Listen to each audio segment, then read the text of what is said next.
एक बार जब राजा विक्रमादित्य शिकार खेलकर भूख प्यास से व्याकुल घर आए तो महल के आंगन की व्यवस्था देखकर विचलित हो उठे। किसी बच्चे ने मल त्याग किया हुआ है तो किसी का नाक बह रहा है। ये सब देख वो अपनी भाभी से बोले, क्या आप में थोड़ा सा भी सलीका नहीं है? ये महल का आंगन कम और पशुओं का बाड़ा ज्यादा दिख रहा है। किसी बच्चे ने मल त्याग किया हुआ है तो किसी का नाक बह रहा है। कोई ये सब देख के कैसे भोजन ग्रहण करेगा? तब उसकी भाभी उसे ताना देते हुए बोली, देखूंगी तुमको भी। तुम कौन सी सर्वगुण संपन्न रानी अबोल्दे को ब्याह कर लाओगे? भाभी के बोल विक्रमादित्य के हृदय में तीर की तरह लगे। वो तैश में आते हुए अपनी भाभी को बोले, अब तो रानी अबोल्दे को ही ब्याह कर यहाँ लाऊंगा। इतना कह विक्रमादित्य बिना भोजन ग्रहण किए हुए ही वापस मुड़ गया और चल पड़ा रानी अबोल्दे के राज्य की तरफ। विक्रमादित्य रानी अबोल्दे की इस बात से भली भांति परिचित थे कि रानी अबोल्दे अप्सराओं से भी सुंदर, विदुषी और सर्वगुण संपन्न स्त्री हैं। बड़े से बड़े राजा महाराजा, चक्रवर्ती सम्राट तक उससे विवाह करना चाहते थे, किंतु रानी अबोल्दे की शर्त थी कि जो कोई भी उसकी चुप्पी को तोड़कर रात के 4 पहरों में उसको 4 बार बुलवा देगा, वो उसी के साथ विवाह करेगी। जो भी राजा या राजकुमार ऐसा करने में असमर्थ होता, उसे रानी की कैद में रहने की सजा हो जाती।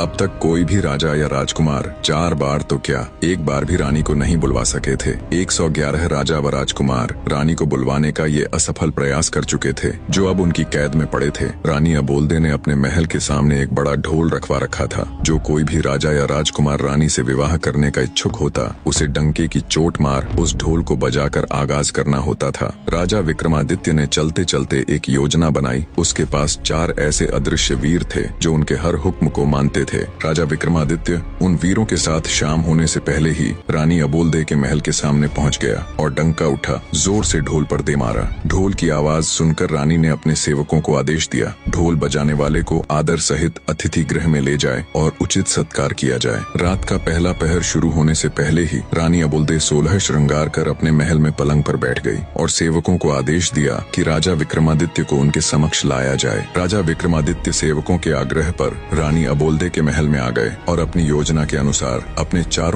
अदृश्य वीरों को उनके अति सूक्ष्म रूप में अलग अलग स्थानों पर बैठा दिया। एक को रानी के पलंग के पास, दूसरे को रानी के मटके के पास, तीसरे को रानी की खिड़की के पास और चौथे को रानी के हार के पास बैठा दिया। और वो खुद भी रानी के समक्ष एक काठ की कुर्सी पर बैठ गए। उन्होंने रानी से बातचीत करने का प्रयास किया, पर रानी अबोल्दे ने कोई जवाब नहीं दिया। वो तो उनके सामने ऐसे बैठ गई जैसे कोई पत्थर की मूर्त हो। तब राजा विक्रमादित्य ने रानी के पलंग की तरफ देखते हुए कहा, अरे भाई रानी के पलंग, रानी तो बोलेगी नहीं, अब तू ही कह कुछ बात जिससे कटे रात। राजा की बात सुन रानी के पलंग पर बैठा उसका वीर बोला, महाराज मेरे में इतना दिमाग कहाँ कि आपको कुछ कह सुनाऊं? हाँ, अगर आप कुछ सुनाएंगे तो हुंकारा जरूर भर दूंगा। राजा विक्रमादित्य बोले, ठीक है तो फिर सुनो। एक राजा के लड़के की दोस्ती एक बनिए के